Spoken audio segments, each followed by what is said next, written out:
What's going on, everybody? Welcome to Lunch Hour with the Clydesdale. Here we are. Jody Lynn out there driving. Keep those hands at 10 and 2. Be safe. We don't want anything to happen to you on your way to your destination. But thank you for tuning in and listening. Anyway, we love having you here. So, got a little bit to do today. I want to go through a couple things. I'm going to start off with just something fun that I just came across as I was coming down here. What's up, Kenneth? So I was flipping onto Instagram, and I'm going to share this real quick. You know, to grow this sport, I've said a million times, like, one of the key things is we have to stream as much as we possibly can. And one person out there gets it. They just get what it's going to take to grow this sport.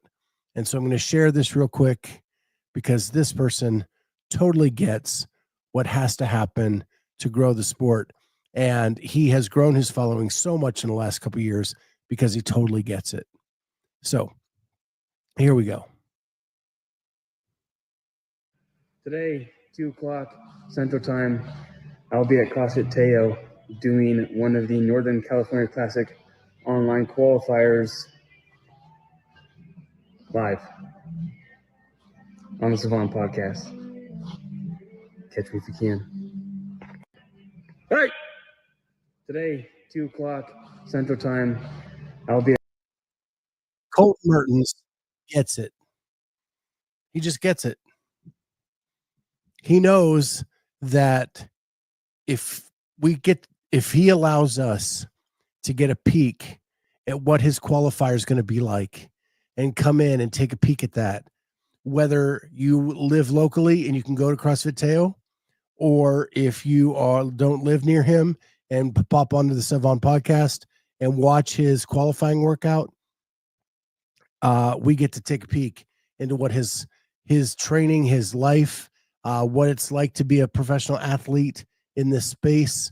And this is a guy who is a farmer, is a dog raiser, all of that kind of stuff, and does that on the side. And then he allows us in to see what he's going to be doing today to qualify for the NorCal Classic, which is insane because technically, I believe he has an automatic bid to NorCal as being a past champion. But regardless, he's going to go do the qualifier, ensure his spot, and let us take a peek at that. He's not afraid about everybody else seeing his score. He's just going to go lay it down and let us see it, which I think is freaking awesome. And the more people do this, the more the sport will grow, the more we get to know them, the more we get to root for them because we saw their journey the whole way to the end. This is it. It's a guy that gets it. That's all. So my day started a little rough. Last night I was going to bed, realized that the garbage gets picked up today. And I was like, shoot, I haven't put that out. So I put my shoes back on, went to run outside. And if you've been following the podcast at all, my daughter went through a big breakup. She was here over Christmas to get some stuff she needed into her car. She unloaded some stuff into my garage. Little did I know that one of the things she loaded into my garage was a 5-gallon plastic container of water, like one that you put on a machine to get cold water at a workplace or something like that. So apparently, as cold as it's been here, one of the last few nights, it exploded. The ice expanded, broke the sides of the container, and whatever water had not froze leaked out onto my garage floor and then froze to the floor. So as I was running out to take the trash down, hit that ice, went down hard. And other than my pride, I feel pretty good. But man, on the way down, I hit my ring finger on a table. and it bent in a way that it's not supposed to go. And it has throbbed ever since last night. But thank God it's just my finger and not everything else. But what kind of sucks is I don't even know if you can see this pinky has been broken and bends in a way it's really not supposed to, and it doesn't straighten anymore.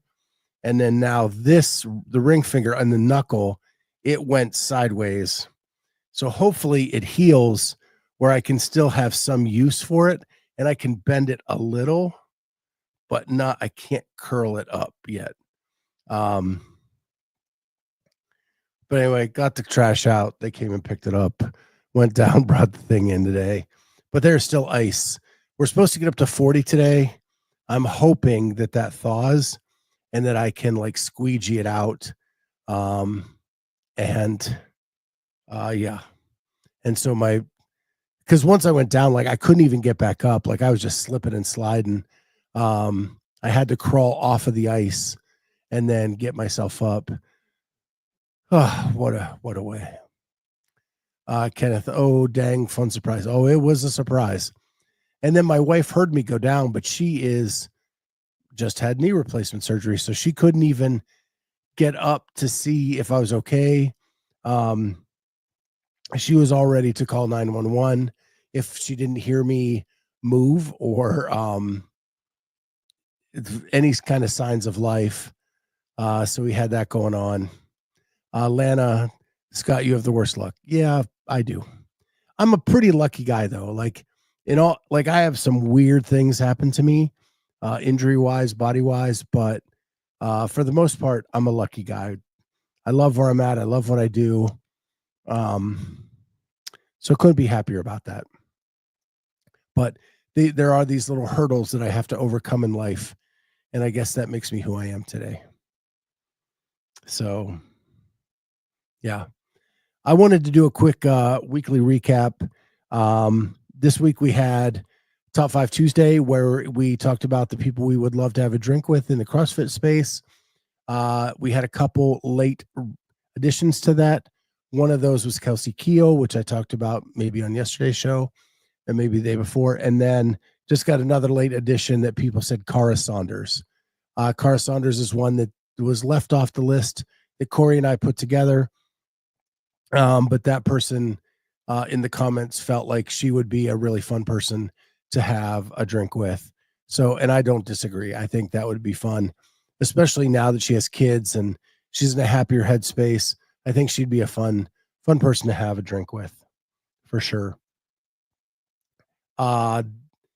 Next week's Top 5 Tuesday, special guest will be Jeffrey Birchfield. Jeffrey Birchfield will be with me, and we will be talking about the top 5 television shows of all time, not counting sitcoms. So only like hour-long shows or miniseries, not sitcoms.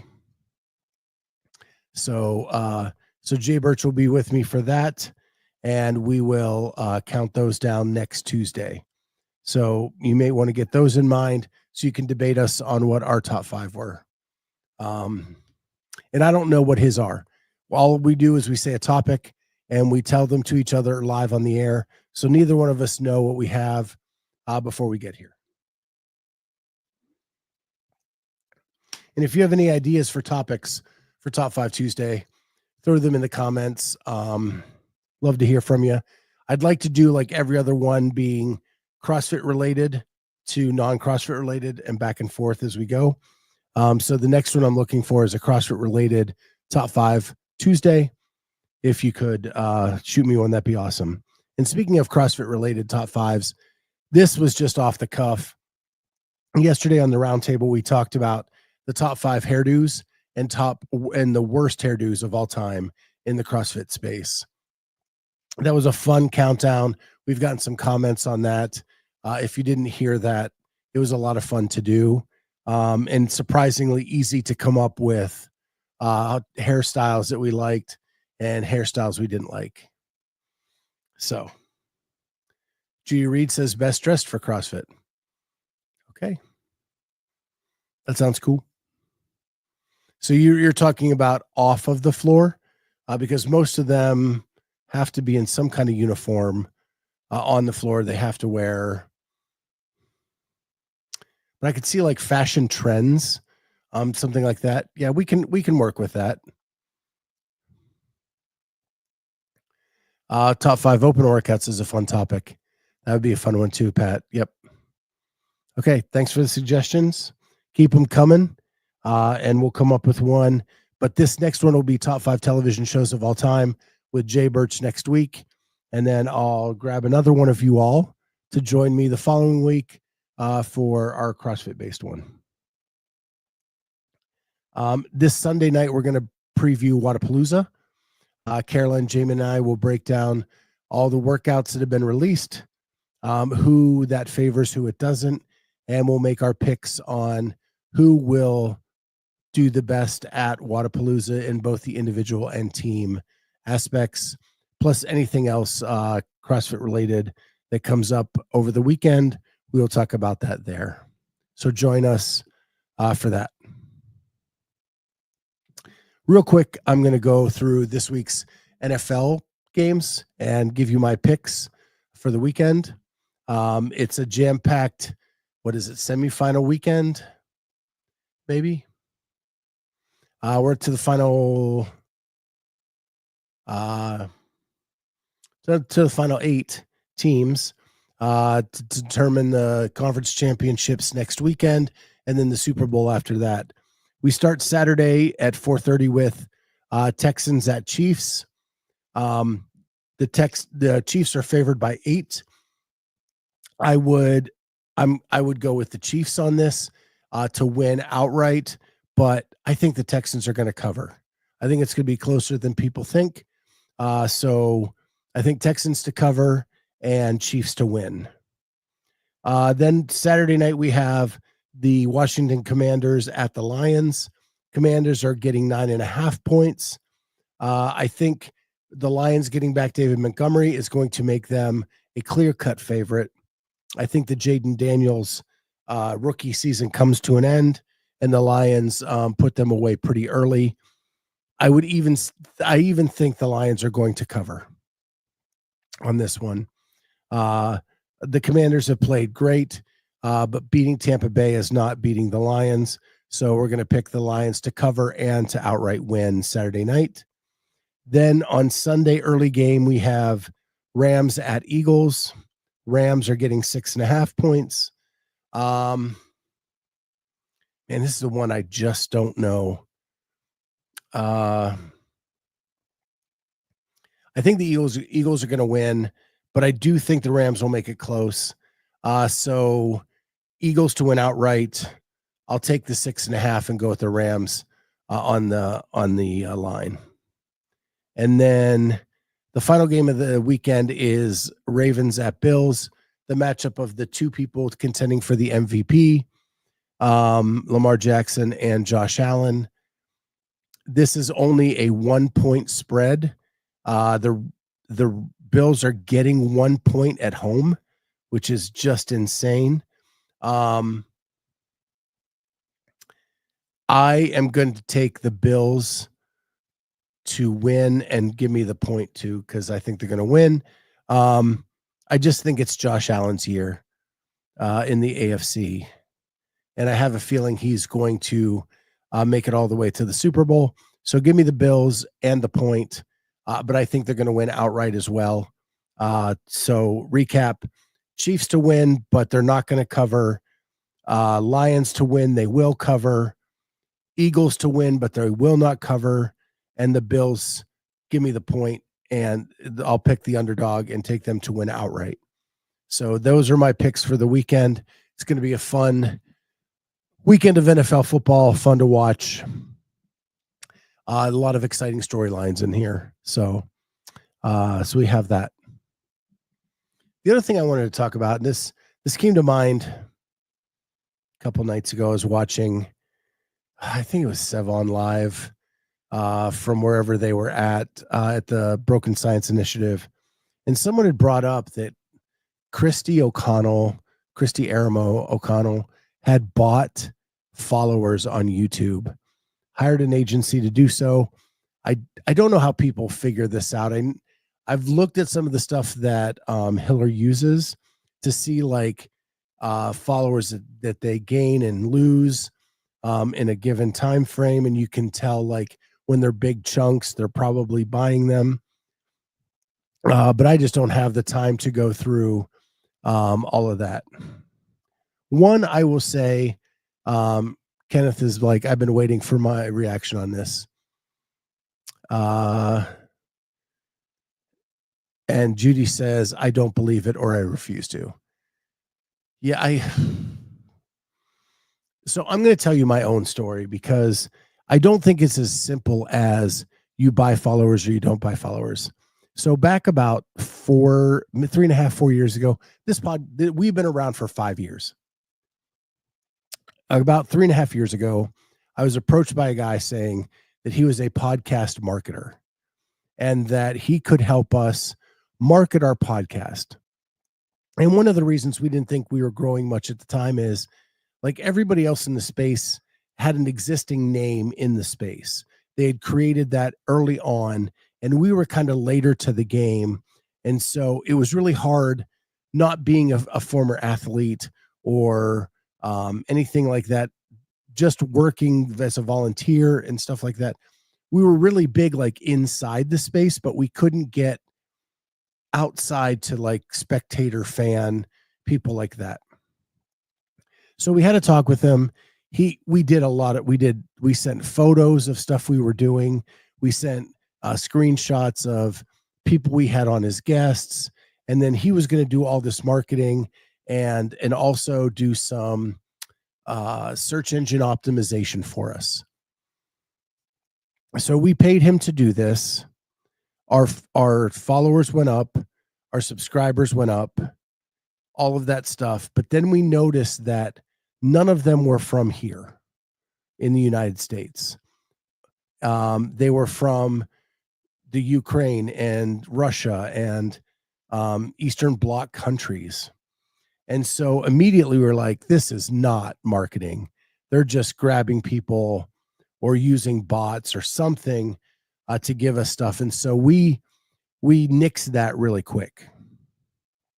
But we did gain a few hundred followers at the time when that happened. And it was no intention to buy anything. We were just trying to get marketing out there to help us out, to help launch our channel so that we could just spread the word of who we were. Now, I don't know what other people do. And it is obvious when I'm watching the numbers to kind of compare, which I don't really even do that much anymore. But back when I was trying to compare myself to others, you could see people make massive jumps in like a week, and you knew that something had happened. But you can also get into these traps where we did this with all good intentions and turned out to be something that wasn't what we anticipated and got kind of stuck in that. Now, YouTube has done a scrub they do this periodically. And we've lost like a couple hundred followers or subscribers, which is fine with me. I want it to be real. I want to know truly where we are and not have inflated numbers that mean nothing to me. To me, that is very much like a rep shaver at a gym. When you put down your time and you shaved reps, you don't really know where you are and you can't compare yourself to where you've been. I want to know truly what our numbers are. And so we broke off with that agency as quickly as we could. But yeah, that's our story. And I don't know if other people have fallen into that same thing by like hiring a marketing agency, thinking it was legit and truly trying to market you the podcast. Like they asked for everything that you thought would be a marketing piece with pictures and videos and all this stuff. And then turns out it really wasn't what it was cracked up to be. So, but the numbers they were saying the other night on Savan were massive number jumps. And that's really hard to believe. And I hope they didn't buy them because I don't think it gets you anywhere in this space. if like when we go for sponsors, they ask for our demographic breakdown, and if your subscribers or followers are from Russia and the Ukraine, that's not who they want to market to. So, yeah. But now all of ours are pretty much cleaned up. Everything that we have is pretty much Europe and Australia and US based. Um, so we're really happy with that, that we've gotten that cleaned up, and it's really more realistic for us. And we can now see true growth as opposed to maybe or maybe not it was due to us. So that's just my story. And I wanted to kind of address it from a different perspective. It's really easy to like shoot blame, not knowing how the back end of the business works. But sometimes you get lured into things that you didn't really know existed, or people scamming you. Um, it's everywhere. I mean, my gosh, people try to scam you over everything these days. And even as a podcaster or a content creator, they try to do the same thing. So just being honest with you guys and letting you know what we went through, to kind of give a different perspective, maybe. So there's that. Um, Blessing is, Friday is always Vinyl Vault Friday, that we're trying here. And what I wanted to do is, Judy said, I didn't know that side, Scott. Thank you for sharing. Yeah, it's embarrassing to me that I got scammed. I really debated whether telling that side of it, because I always think of myself as a pretty intelligent guy, and I can sniff out that stuff. And especially working for the state government here, where we're kind of trained to not allow that stuff in, uh, or get infiltrated. And I fell hook, line, and sinker, because I wanted this dream of a show that I could do this thing that I love to do so much. And I just, I didn't look at the warning signs, and yeah, it really sucked. And it wasn't cheap either, and it didn't really get us anywhere. So yeah, big loss of money. So Vinyl Vault Friday. This is where I bring a couple of my vinyls down, talk about a different subject every week. And this week, what I decided to do is bring down some of my vinyls that represent the best rap music, or the rap music that kind of got me into that to start with. And these are some of my favorite rap albums of all time. And so we will start with this one. When it came out, it was something I had never, ever heard anything like this before. And I was actually working as a bouncer in a club, and this was on all the time in the club. So if you guys don't know this one, Snoop Dogg, Doggy Style, one of my favorite albums of all time, really got me into the rap stuff. And Gin and Juice, you couldn't go anywhere at that time and not hear that song. And I'd never heard anything like it. So great album. Has a couple different covers. Love this one. Got this about 5 years ago. This is a digitally remastered version. This is not the original version of the album, but something that I love, and wanted to share it with you guys. The next one is probably the first rap album, other than Vanilla Ice and MC Hammer, that I heard and just was like, what the hell is that? And this is my most valuable piece of vinyl that I own. This is an original copy of the first pressing of this album, and it is NWA, Straight Outta Compton. This this was game changing in the rap world. What a tour de force for these guys to come onto the scene. Of course, you have Express Yourself and Straight Outta Compton, F the Police. It's just banger after banger. and what a group, and what they have accomplished since has been amazing. But dang,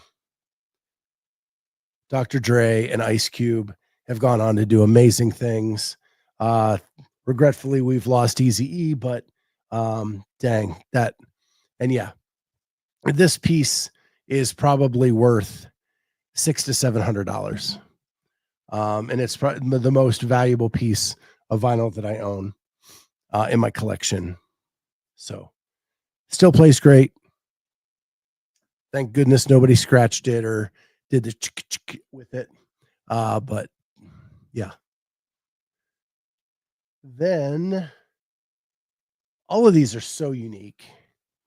Um, this was a little bit later, and this guy came out, and when he came on the scene, nobody sounded like this guy.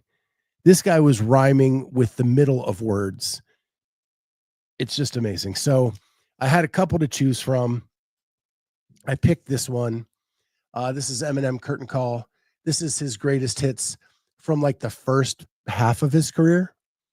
But Eminem is one of my favorite artists of all time. And this album cover to cover is just awesome.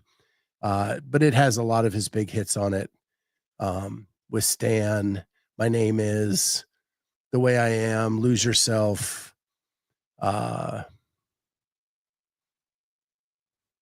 Real Slim Shady, Mockingbird. There's just so many bangers on this. He is definitely one of my favorite artists of all time, and his voice is so distinguishable. You can tell it's him immediately when he hits the radio or whatever you're listening to at the time. But just another game changer in the space. And then finally, this was big in my bouncing days as well. Came out about the same time as Snoop Dogg's album, and that is Dr. Dre, The Chronic. This is legendary, and this was just the beginning of what Dr. Dre was going to pull off. If you have not seen the documentary about Dr. Dre and Jimmy Iovine creating Interscope Records, you need to see it. What they did from a business sense is remarkable. But this album, his first album solo, is amazing. Yeah. Let It Ride, The Chronic, F with Dre Day.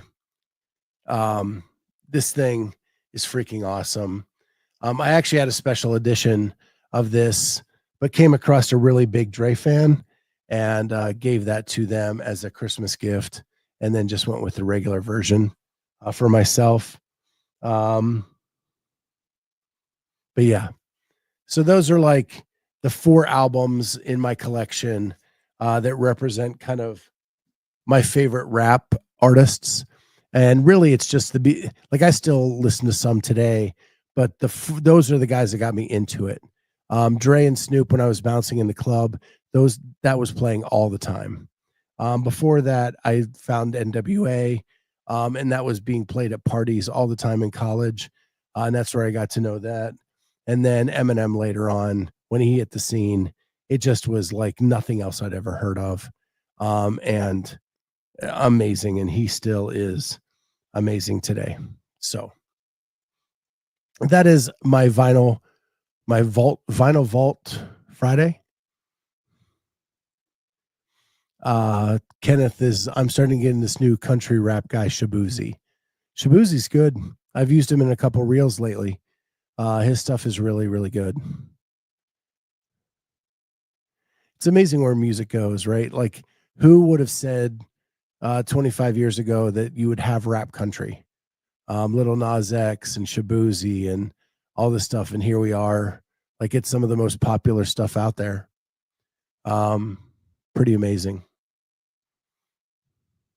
That's what I love about music. Every time you think you've got it pigeoned down, what you figured it out, someone comes along and does something that just blows your mind. That's why I love music. I love CrossFit. I love football. Those are the things I love most in life. And so yeah. So that's about the show for today. Got to get back to work here, but don't forget to like and subscribe to the channel. Hit that notifier so you first know when we got stuff coming out. If you listen to us on iTunes or Amazon Music or Google Podcasts or any of those podcast platforms, make sure you leave us a 5-star review. This week we have Sunday Night CrossFit Talk. It's going to be our big Wodapalooza preview. We will break down everything happening at Wodapalooza this coming weekend, not this one, but the following one. And the new location in South Beach.